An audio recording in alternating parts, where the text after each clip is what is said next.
Hello, and welcome again to another episode of DaveTrippin. Evening DaveTrippin. I've finished my workout at the gym, and that time has rolled around again to the great weigh-in that Tkyosam and I are working on, and it was a success. And I would say a few things that people who know a little better would be aware of and stuff, but it's good for anybody thinking about losing weight, is that it's a success. So I'll flash it by on the screen right now that now in this weigh-in, I've gone from 92.8 kilograms down to, you can see it right there, down to 92.15, but I'm going to say a nice 92 kilograms even because I'm holding the phone when I record this stuff, and I've weighed the phone in at exactly that 0.15. So I'm giving myself the full 0.8 kilograms lost this week, which is really, really good. No, it's not the showstopper of the previous week, but you cannot and must not expect that. That's the sort of thing that kind of leads you astray once you get into this, where there is a lot of water weight that you initially lose when you start to do this kind of thing. And you can think that, what's going wrong with my plan? What did I do any differently from the previous week?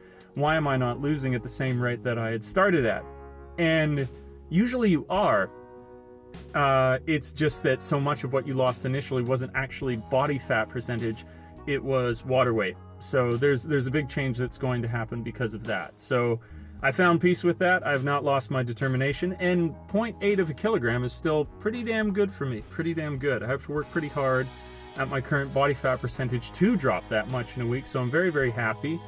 And I'm hoping to average now something like that. A big important thing that you can do basically when you reach this point in time, if you are losing weight and you've passed by that, call it noob loss, where you lose it so quickly, is it's really important to take measurements if you want to know exactly how your body is changing. Take a measurement of your waist, take a measurement of your arms, like just all the different places, the kind of standard measurements, and you'll actually see if you do that while you are not still losing weight at the same rate, that your body still is changing, probably quickly. So that's another thing that if you didn't know, you should know, that measurements become a better tell later on as you start to lose weight, exactly what's happening with your body. So really, really happy about that. It's tough now getting into this this period of time, because your body does kind of keep a sort of nominal weight, and it does that because when you run out of fat, you die.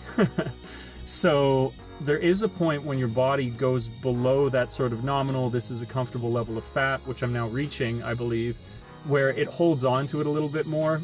And naturally, there's little things you have to do to trick your system into keeping your metabolism up. Because like I just said, when you lose weight, when you're going about that process, to your body, your subconscious body, you're dying, basically.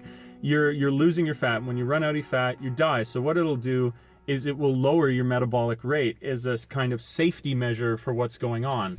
And something that you can do kind of in your benefit, if you don't lose your head, if you don't like lose your goddamn mind, is like I like to do, you do a cheat meal. Call it a cheat meal just because it's off your like standardized meal plan that you're doing.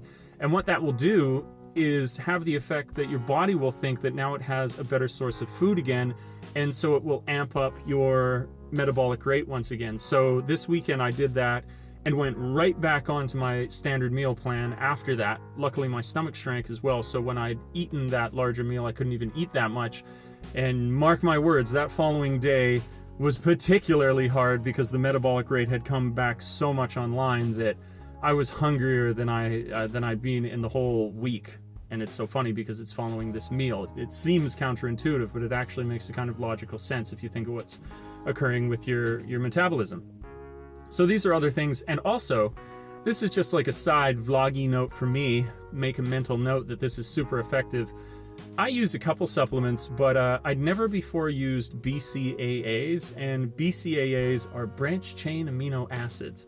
And if you have a varied enough diet, the argument is that you wouldn't need these because you can get branched chain amino acids from a number of different food sources. Branched chain amino acids, there's an essential group that you need for protein synthesis. And if you supplement with these, you make sure that you get them. And so I don't eat that varied a meal plan, honestly. And so if you look at what I had in the previous week, you'll see, wow, that's really, really simple. I get some variety out of the school lunch, which is really, really good. I love school lunch. I'm so happy to enjoy that, and it's a good caloric intake for that middle of the day. It doesn't make you lethargic. But in the evenings, to stick at the calories that I'm doing and to kind of not have to think so much, I eat a lot of chicken, I eat a lot of broccoli, I eat a lot of red tomatoes, like cherry tomatoes. They're actually really good.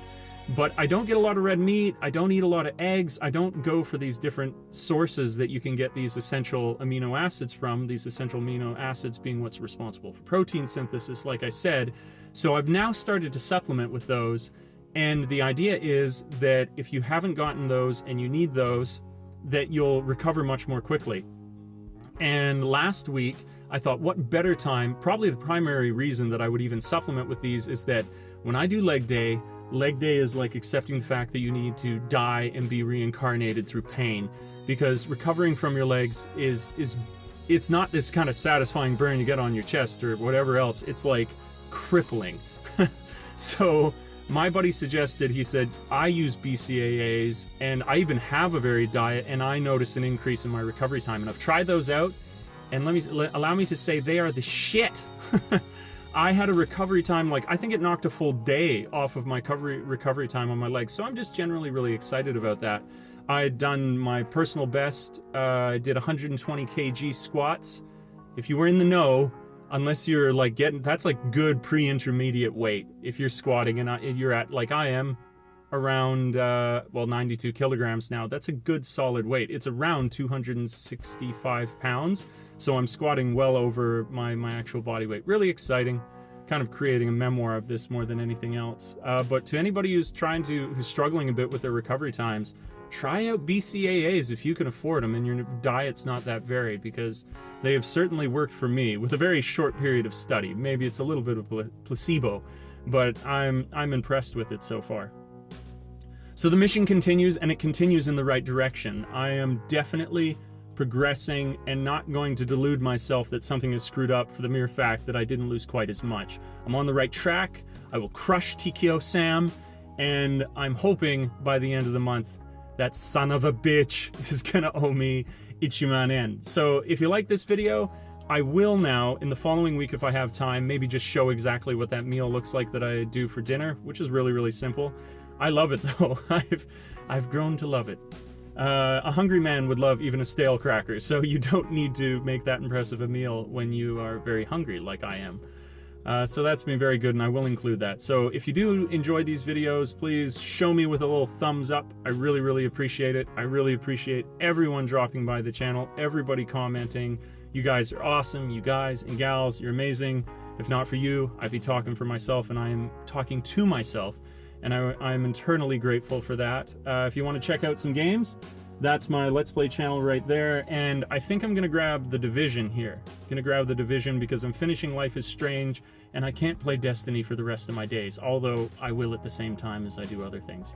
So yeah, like, subscribe, share. Thanks for checking out the video. I appreciate you guys, and I will catch you in the next one. Ciao for now. And now, like this, peace. I've had a number of people who are like, you realize you're saying fuck you when you do that, and I don't mean to do that. Peace.